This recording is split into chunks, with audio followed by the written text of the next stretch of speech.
இந்த நம்பர் காட்டுறேன். Okay,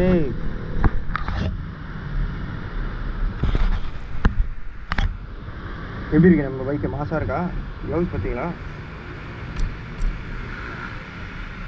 okay guys, இப்போ அடுத்தது நம்ம வீட்டுக்கு போயிட்டு லஞ்சு சாப்பிட்டு கொஞ்ச நேரம் ரெஸ்ட் எடுத்துகிட்டு கொஞ்சம் பண்ண வேண்டிய வேலைகள்லாம் இருக்குது. அந்த வேலைகள்லாம் பண்ணி முடிச்சுட்டு திருப்பியும் இதே ரூட்டில் வந்துட்டு நம்ம ஸ்கூலில் ரொபோட்டிக் கிட்ஸ் எல்லாத்தையும் ட்ராப் பண்ணி எல்லாத்தையும் பிக்கப் பண்ணிவிட்டு பேக் டு ஆஃபீஸ்.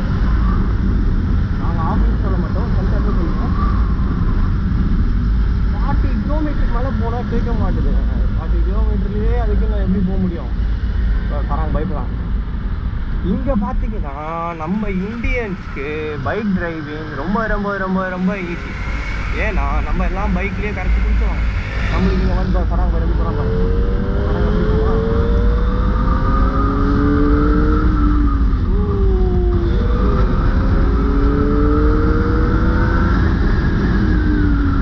கொஞ்சம் நான் பேசுறது அப்படி இப்படி இருக்கலாம். பட் எனிவே எது ஒன்றுமே நம்ம பண்ண நல்லா வரும். நான் உங்களுக்கு பண்ணி அப்லோட் பண்ணி போடுறேன் வீடியோஸ் எல்லாமே. பட் தமிழில் தான் மோட்டல் வாங்கி பண்ண போகிறேன். ஏன்னா எனக்கு ஆஸ் எ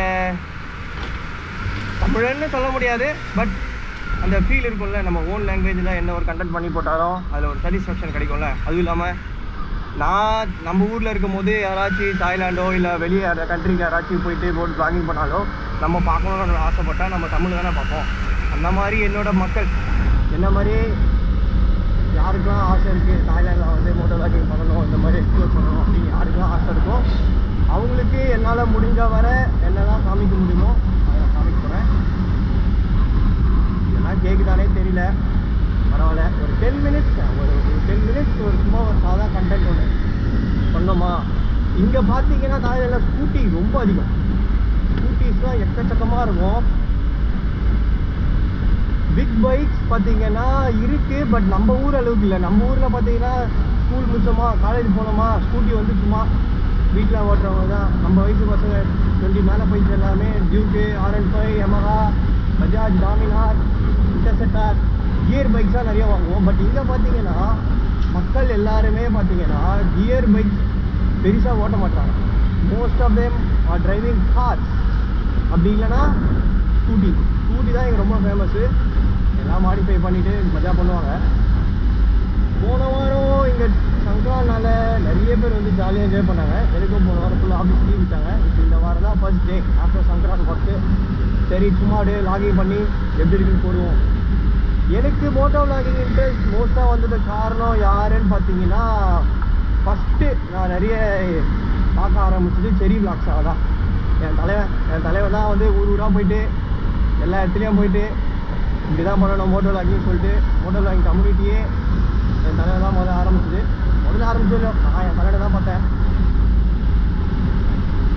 என்ன தான் வியூஸ் வரலனாலுமே அந்த 40K 50K 100K வந்தாலுமே என்னால் வேர்ல்டு ரைடு ஃபுல்லாத்தையும் முடிச்சுட்டு இன்றைக்கி கெத்தா ஒரு ஆளாக இருக்கிறாரு அப்படின்னா அது ஒரு ஹார்ட் ஒர்க் தான் காரணம். நான் ஸ்கூலிங் முடிச்சுட்டு இன்ஜினியரிங் முடிச்சுட்டு என்னோடய ஃப்ரீ டைம் எல்லாத்தையும் நான் பார்க்காத மோட்டோ வ்ளாகிங்கே கிடையாது. சரி விளாக் அப்புறம் பார்த்தீங்கன்னா டிடிஎஃப் பார்ப்பேன், டிடிஎஃப்பும் பார்ப்பேன்.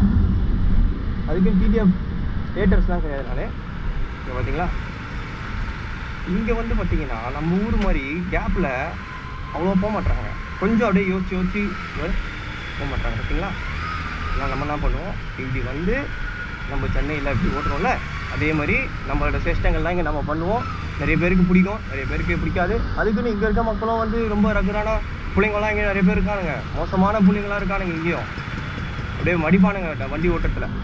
இருந்தாலும் நம்ம சென்னை மாதிரி வராது. நம்ம சென்னை ஆளுங்க ஓட்டுற மாதிரி வாய்ப்பே கிடையாது. நம்ம ஆளுங்க எந்த கேப்பில் விட்டாலும் அச்சுன்னு போயிடுவாங்க. இங்கே பார்த்தீங்கன்னா இந்த கோடு இருக்குல்ல, இந்த கோடுலேருந்து இந்த கோடில் பைக் எல்லோரும் நிற்பாங்க. இதுக்கு பின்னாடி எல்லாமே கார் நிற்கும்.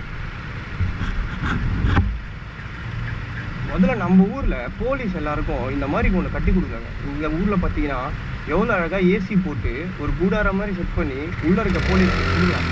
டே போயிட்டாங்களா இங்கே தானே வர. ஆனால் நம்ம ஊரில் அது மாதிரி பண்ண மாட்டாங்க. பாவம் எல்லா போலீஸும் வெயிலில் கஷ்டப்பட்டு ஒரு ஃபேன் மட்டும் வச்சுட்டு ஒரு சின்ன சீட்டு போட்டு மூடி வெயிலில் கூப்பிட்டுருக்காங்க. எல்லாருக்கும் இந்த மாதிரி ஒரு ரோட்ஸ் ரொம்ப ரொம்ப ரொம்ப ரொம்ப ரொம்ப ரொம்ப ரொம்ப பியூட்டிஃபுல்லாக இருக்கும். வெரி வெரி குட் இன்ஃப்ராஸ்ட்ரக்சர் சொல்லலாம். ரோட்ஸு, கன்ஸ்ட்ரக்ஷன் பாருங்கள். பேங்காக்கோட பியூட்டியை பாருங்கள். சும்மா மாசாக இருக்கா பேங்காக். பாருங்க இந்த மாதிரி பிரிட்ஜு போட்டு அழகாக பண்ணி தாய்லாந்து தாங்க. பென்ஸுக்கு மட்டும் பேரடைஸ் இல்லை, யார் யாருக்கெல்லாம் ஒரு பெட்டர் லைஃப். அதுக்கு நம்ம ஊரில் பெட்டர் லைஃப் இல்லை, நம்ம ஊரில் படம் சொல்லலாம் மாட்டேன். இருந்தாலும் நம்ம ஊரில் நீங்களே மனசாட்சி தொட்டு சொல்லுங்கள், நம்ம ஊரில் ரோட்ஸ் இன்னும் கொஞ்சம் நல்லா இம்ப்ரூவ் பண்ணலாம். நம்மக்கிட்டனா காசாக இல்லை, நம்மக்கிட்ட எவ்வளவோ காசு இருக்குது. நல்ல ஒரு மக்களுக்கு ரோட் போட்டு கொடுத்து நல்ல ஒரு ஒரு பெட்டர் லைஃப். அவ்வளோதான். வாழ்கிறது ஒரு முறை, நல்லா ஹாப்பியாக என்ஜாய் பண்ணி வாழ போகிறோம். என்ன சொல்கிறீங்க? 50 மேலே போனால் கேட்குறது வேறு தெரியல. சரி, ஓகே. இது வரைக்கும் நான்